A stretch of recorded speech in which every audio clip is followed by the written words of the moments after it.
له من الأسماء ما اصطفاه الواحد الحي كذا المليك.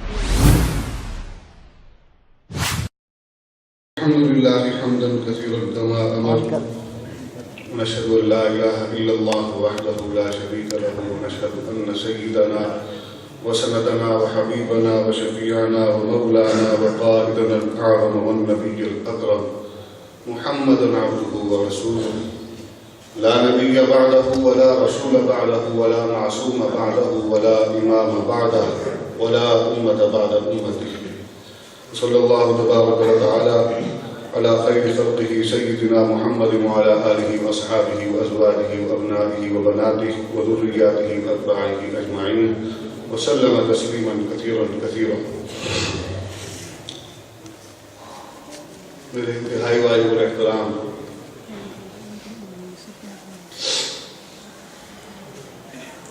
مولانا حافظ ناصر الدین خان صاحب، صدر مجلس پروفیسر خالد شبیر صاحب، برادر مکرم سید محمد کفیل بخاری صاحب، انتہائی واجب الاحترام جناب عبداللطیف خالد چیمہ صاحب اور دیگر علماء کرام، طلباء اعزام، حاضرین مجلس، عرصہ 22 برس بعد یہاں حاضری کا موقع اللہ نے دیا ہے.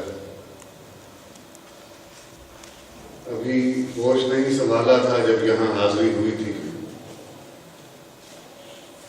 اور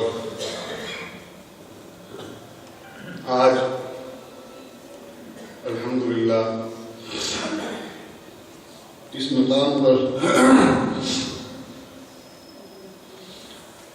کھڑے ہو کر اپنے بڑوں کی کامیابی کو یاد کرتے ہوئے دل انتہائی مسرور ہے.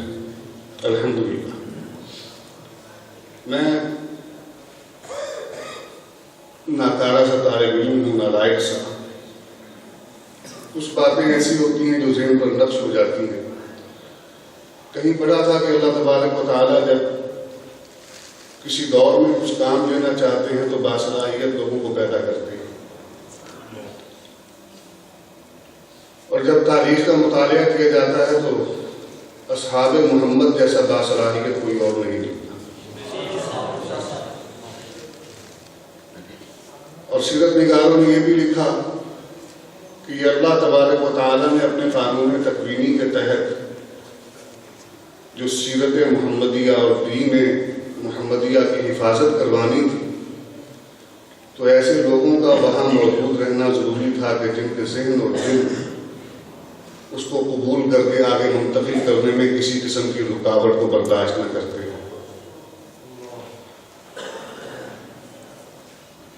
مورخین نے لکھا ہے کہ جناب نبی کریم صلی اللہ علیہ وسلم کے صحابہ جو تھے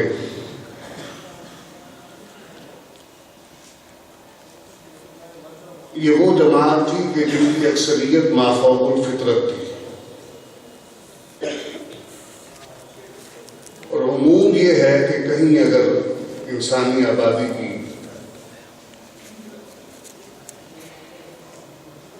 آپ جا کر جانچ پڑتال کریں تو 100 میں سے 5 لوگ یا 4 لوگ یہ مافوق الفطرت ہوا کرتے ہیں. لیکن اصحاب محمد جو تھے وہ تمام کے تمام اللہ تبارک و تعالیٰ نے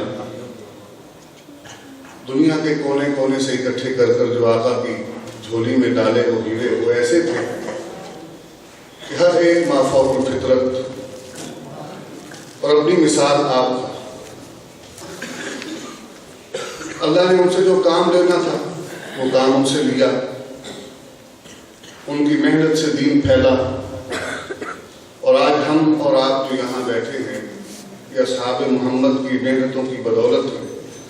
اس خطہ اراضی پر اور دنیا میں جہاں جہاں بھی دین گیا ہے یہ انہیں کی محنت کے نتیجے میں ہے۔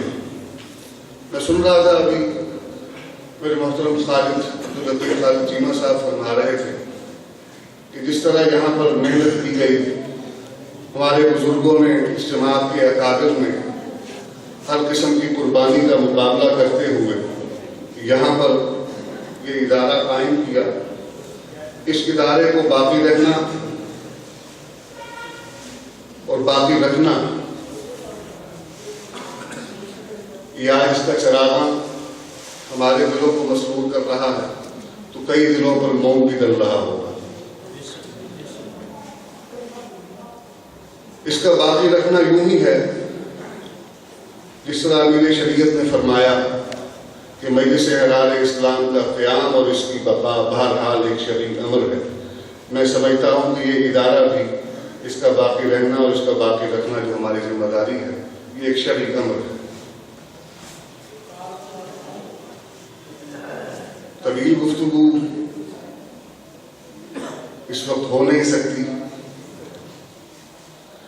میں نے 2-3 باتیں سوچی ہوئی تھی، اس کے حوالے سے عرض کر دوں، باقی انشاءاللہ زندگی باقی رہی تو صبح آپ اللہ کے سامنے دوبارہ حاضری ہوگی۔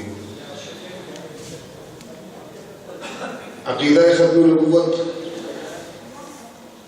ہم سب کا ایمان ہے، ایمان کا تعلق باطن سے ہوتا ہے۔ مقصد ختم نبوت اس پر بھی ہمارا ایمان ہے،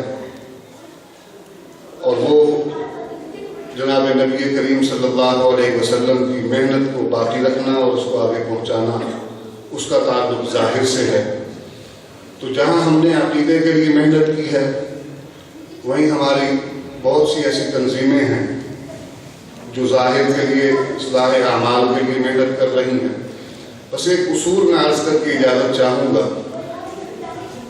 مفسرین نے محدثین نے ایک اصول لکھا ہے کہ محنت کرنا ہو تو یہ اصول ذہن میں رہنا چاہیے کہ دفع مضرت جلب منفعت پر مقدم رہنا چاہیے۔